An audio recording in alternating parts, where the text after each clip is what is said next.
बादल भी गरज रहे हैं। लगता है भीषण बारिश होगी।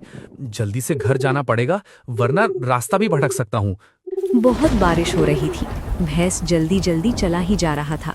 तभी उसे अंधेरे में खड़ा एक प्राणी नजर आया। क्यों भाई, लगता है तुम भी रात भटक गए हो। लेकिन चिंता मत करो, मैं इसी जंगल का प्राणी हूँ। मैं रास्ता जानता हूँ। बताओ कहाँ जाना है? मगर वो चुपचाप खड़ा रहा, कोई आवाज नहीं।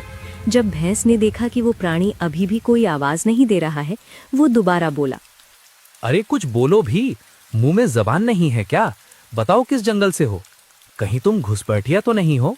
तभी बिजली की रोशनी में उस प्राणी का चेहरा बाहर आया। 2 खूंखार मुंह वाला प्राणी, जिसका शरीर तो एक था मगर सिर 2 थे। उसे देख भैंस की सिट्टी पिट्टी गुल हो गई। ये क्या है? ये कैसा प्राणी है? इसके 2 सिर हैं या ये 2 प्राणी हैं? कुछ भी समझ नहीं आ रहा है। जो भी हो, लेकिन भागो रे भागो, वरना मुझे ये खा जाएगा।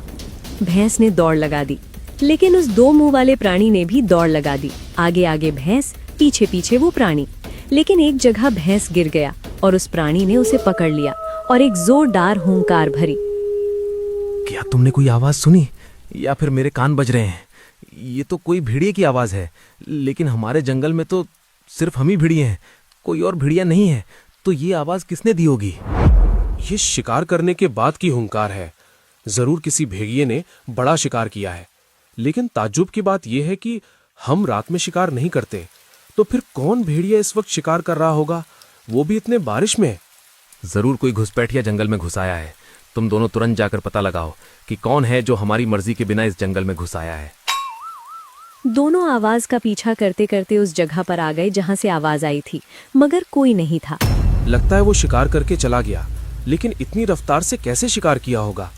लगता है कोई छोटा शिकार रहा होगा। तभी उनके पीछे से काली परछाई गुजरी। हल्की सी आहट भेड़ियों को सुनाई दी। कौन है? झाड़ियों के पीछे कौन है? दम है तो बाहर आ, अब बाहर। तभी झाड़ियों से बाहर आता है 2 मुंह वाला वो प्राणी। उसे देख करके दोनों के होश उड़ गए। उन्होंने आव देखा न ताव, सीधे दौड़ लगा दी। बारिश के बीच दोनों दौड़े ही जा रहे थे, लेकिन इस बीच एक भेड़िया फिसल के गिर गया। एक जैसे तैसे सरदार के पास पहुंचा। तुम इतने घबराए हुए क्यों नजर आ रहे हो? क्या हुआ? कोई भूत देख लिया क्या? सरदार, वो भूत से भी खतरनाक दिखाई दे रहा था सरदार। उसके 2 सिर थे और वो एक भयानक दानव है। हमने जैसे ही उसे देखा, दौड़ लगा दी। लेकिन गए तो तुम 2 थे, आए सिर्फ एक हो। दूसरा कहाँ है? कहाँ छोड़ा है उसे? तभी उसे वही हुंकारने की आवाज आई और दोनों समझ गए कि इस बार उनका एक साथी उस दानव का शिकार हो गया। दूसरी ओर जंगल के दूसरे भाग में शेर सिंह अपने साथियों के साथ बात कर रहा था। मेरे दोस्तों, जंगल में बारिश का मौसम आ चुका है। इस मौसम में जंगल की देखरेख करना मुश्किल होता है। इसलिए मैं चाहता हूं कि अब आप जंगल की निगरानी का जिम्मा खुद उठाएं। कोई भी बाहर का जानवर अंदर नहीं घुसना चाहिए। इस बात का ध्यान रखा जाना चाहिए। अरे बिल्कुल शेर सिंह, जंगल सबका है तो जिम्मेदारी भी सबकी होनी चाहिए। हम सब अपने अपने इलाकों के आसपास निगरानी रखेंगे। कोई भी परेशानी होगी तो आपको बताएंगे। तभी भेड़िया और उसका एक चेला उसके साथ सभा में आ पहुंचता है।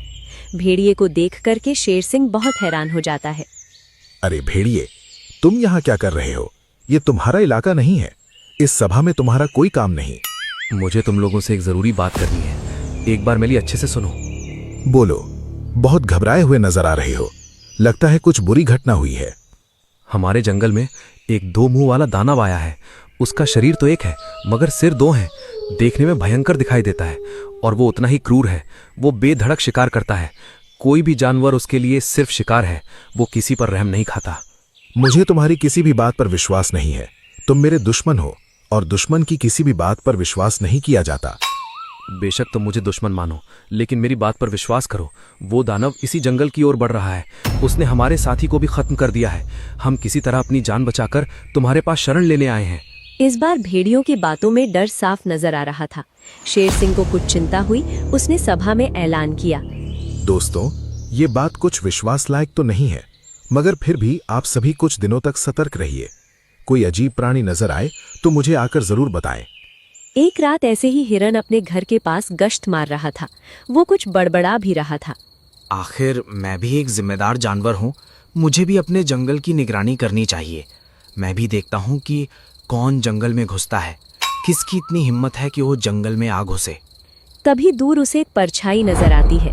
रात के अंधेरे में कुछ नजर नहीं आ रहा होता है। हिरन ऊंची आवाज में कहता है, अरे वहां कौन है भाई? इतनी रात यहाँ क्या कर रहे हो? जवाब दो। वो परछाई चुपचाप खड़ी थी, कोई हलचल नहीं थी।